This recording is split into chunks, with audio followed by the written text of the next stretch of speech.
In my hand is the most exclusive, most expensive, and possibly the best ever sneakers I have ever had. Today's video is a special one. We have the Trophy Room Jordan 1 Lows set to release in February 15th early.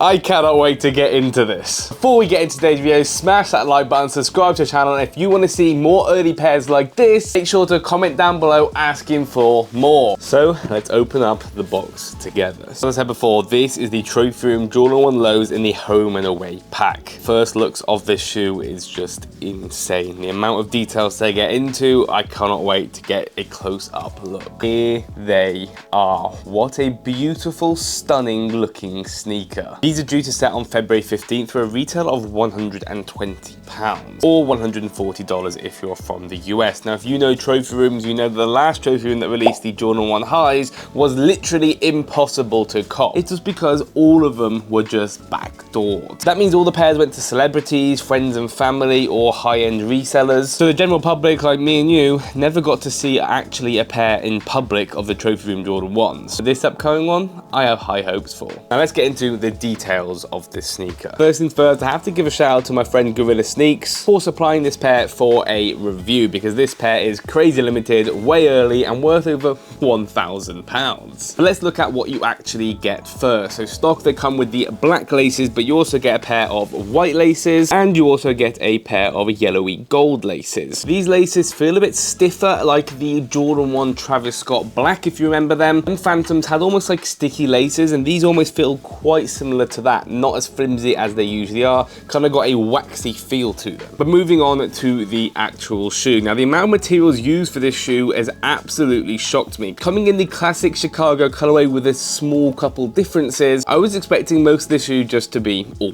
leather. But when I got these in hand, it reminded me of like loads of different shoes put together. It reminds me of the Jordan 1 snakeskin Chicagos that released, I think, over a year ago now. The color blocking, instead of it having a red heel, it does actually have a black heel. But it also reminds me of the satin red Jordan 1s that recently released, or the OG pair that released ages ago, especially around the toe box. The red used around the toe box is actually a satin material. This is not leather. The white toe box, however, being a very good quality leather. You can just by feel the buttery leather on there. It bounces back up completely fine. It's definitely a high quality leather Jordan 1. Now I'm going to try and get a real close-up of these, because this is not a 2D tick. It actually does raise off quite a fair bit, and it's like a stitching that is used. You can actually move it around a little bit. I don't know how much of the camera will pick this up, but you can actually feel the tick being quite textured, and it's almost like it's been stitched on. And when you look at it closely, you can actually see how well detailed this sneaker is and how much time has actually been put into it. I don't see any factory flaws, especially on the leather, the Trophy Room symbol, and even the night swoosh. I cannot see any flaws. Moving on to the heel. Now this is the bit that surprised me the most, because I did not think it would be this sort of material for the back end of the heel. It almost feels like a canvas sort of feel, like a felt feel for this material used on the back. This is all black, and it also does have a textured feel. This is the bit that shocked me the most, because it does have a gold logo of the Air Jordan on the back, which stands out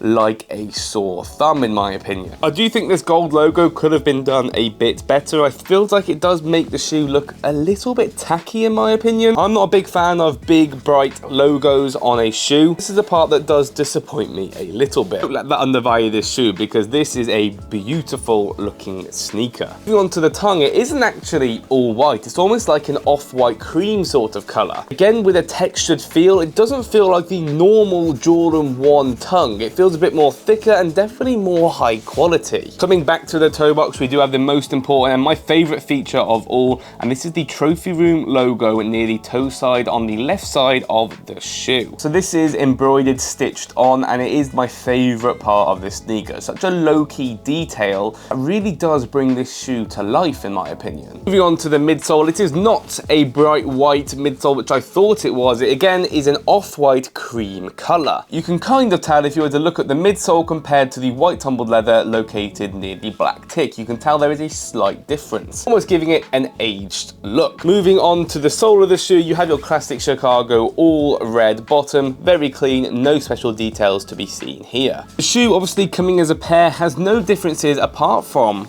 the insoles. On the right shoe, you do have a green insole with the Trophy Room logo located right by the heel. On the left shoe, you do have a blue insole with the Jordan logo, giving it that little bit of extra detail that you hope you should get within a Trophy Room Jordan 1. Now overall, this is a beautiful looking Jordan 1, and I can see it being maybe even shoe of the year. With it being a Chicago colorway, it also brings back the nostalgia of Jordan and so on. However, with it collabing with Trophy Room, it gives it that extra exclusive feel. Only a retail of £120, the quality used on this sneaker is out of this world. However, this is definitely going to be a very, very difficult cop, and resale will probably sit around the £700+ mark. There's also a good chance that this shoe will sit above £1,000 to £2,000. However, this is a brief guesstimate from me before we know any details about this sneaker. We won't see many retailers get these. A couple places in the US will hold their exclusive in-store raffles, but however in the UK and EU there won't be many retailers dropping these, so make sure you do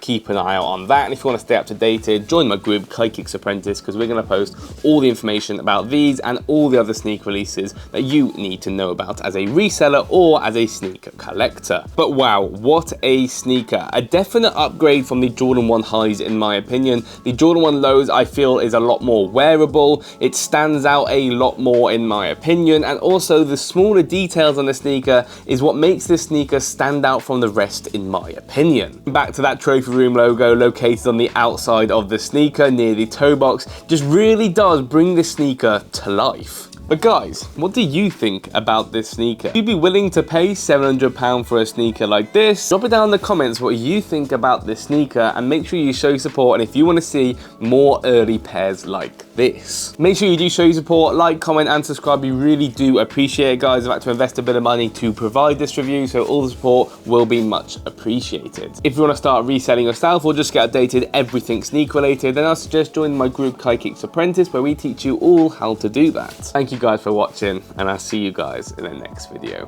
Peace out, guys.